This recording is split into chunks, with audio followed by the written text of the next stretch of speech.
Monsieur le ministre de l'économie et des finances, le 21 février dernier, vous annonciez l'annulation de 10 milliards d'euros de crédits. Je ne reviendrai ni sur le déni démocratique de cette pratique, ni sur la mauvaise prise en compte de la situation économique de la France dans l'élaboration de votre budget. Depuis, vous faites le tour des médias pour justifier ce choix violent, mais également pour annoncer que ces efforts ne seront pas suffisants et qu'il faudra en 2025 changer de braquet. En même temps, vous ne cessez de revendiquer pour la France le leadership européen. Cela est particulièrement vrai concernant l'IA. Un rapport prônant son développement a été remis au gouvernement la semaine dernière et vous-même, récemment, clamiez dans un quotidien dominical « La France a un temps d'avance en IA, elle doit guider l'Europe vers un projet ambitieux ». Alors, monsieur le ministre, j'aurai 10 milliards de questions à vous poser, mais je me limiterai à 2. Avez-vous eu recours avec les agents de Bercy à l'IA pour réaliser les coupes budgétaires afin de simuler l'impact réel à moyen terme de la dépense d'1 euro dans les différents budgets? Je pense en particulier à celui de la recherche et de l'enseignement supérieur. Et avez-vous prévu de nouvelles coupes en 2024, notamment pour la recherche? À défaut de lire, monsieur le ministre, j'aurais bien aimé avoir pu l'entendre, car il s'agit d'1 milliard qui ont été retirés et qu'il avait déjà été demandé exceptionnellement aux organismes de recherche et aux universités de puiser sur leurs fonds propres. Voilà que maintenant Bercy s'attaque aux réserves au détriment de la réhabilitation du patrimoine universitaire, au détriment des projets de recherche, au détriment des étudiants qui attendent une réforme qui, faute de moyens, tarde trop à être mise en place. Cela est en contradiction avec le discours du président de la République du 7 décembre dernier de soutenir fortement la recherche et bien loin des objectifs de la PLR d'atteindre les 3% du PIB national en 2030. Alors, monsieur le ministre, à défaut de parler, à défaut d'écouter les parlementaires ou les acteurs de l'ESR, changez d'IA, passez de l'ingérence administrative à l'intelligence augmentée. Suivez cette voie française, celle du réarmement des sciences et de la connaissance. La France se paupérise. Tout le monde constate l'affaiblissement de notre modèle social. Et vous regardez ailleurs. Encore hier, les agents des 3 versants de la fonction publique se sont mobilisés pour demander une hausse urgente de leur rémunération. En 2022 et 2023, ils ont certes eu des augmentations, mais très largement inférieures à l'inflation. En 10 ans, les salariés du privé ont grimpé 2 fois plus vite. Les salaires du privé ont grimpé 2 fois plus vite que ceux du public. 2024 ne doit pas être une année blanche en matière salariale pour les fonctionnaires. En somme, vous demandez toujours plus d'efforts à ceux qui ont le moins. Entre autres, vous persistez dans votre souhait de mettre la main sur l'Unédic et ses futurs excédents.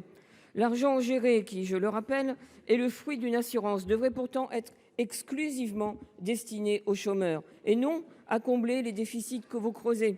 Vous dites vouloir abaisser la durée d'indemnisation à 12 mois contre 18 aujourd'hui et gérer seule l'assurance chômage. Quel mépris pour les partenaires sociaux. Comme sur le reste, je note que vous ne tenez pas vos engagements et que vous souhaitez à nouveau vous en prendre aux demandeurs d'emploi alors que le chômage repart à la hausse. Avec vous, ce sont des droits pour les nantis, des devoirs pour les plus petits. Ma question est donc simple.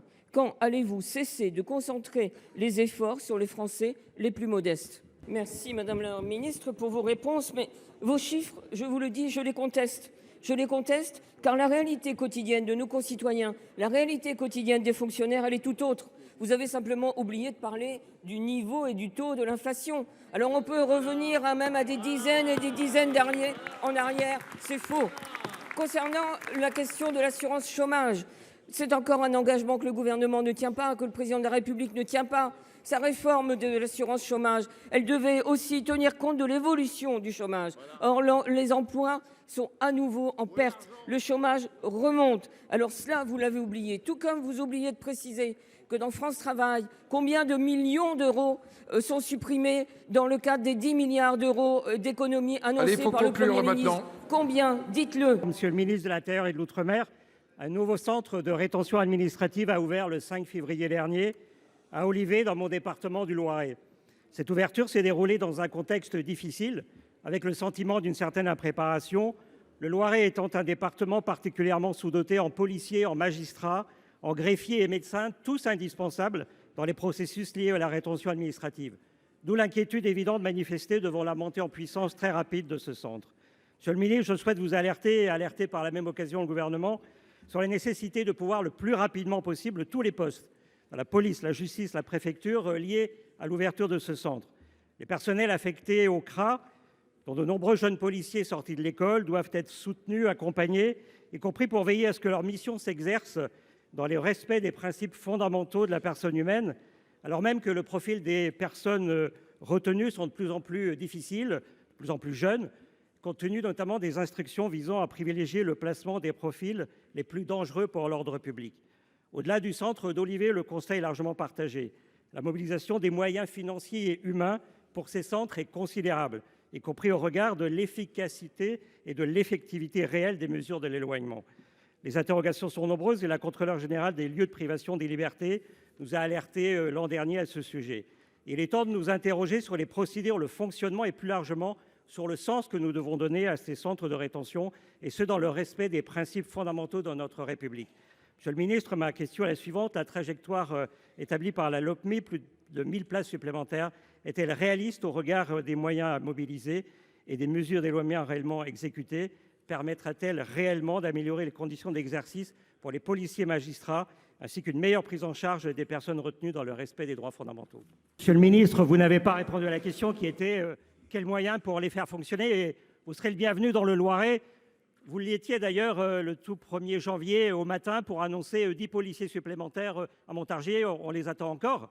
Et donc, dans ce domaine, comme pour les centres de rétention administrative, encore une fois, on peut communiquer, on peut inaugurer. Il faut mais conclure. il faut à l'essentiel des moyens, des policiers, des gendarmes et des magistrats pour que cela fonctionne réellement, au-delà de la communication.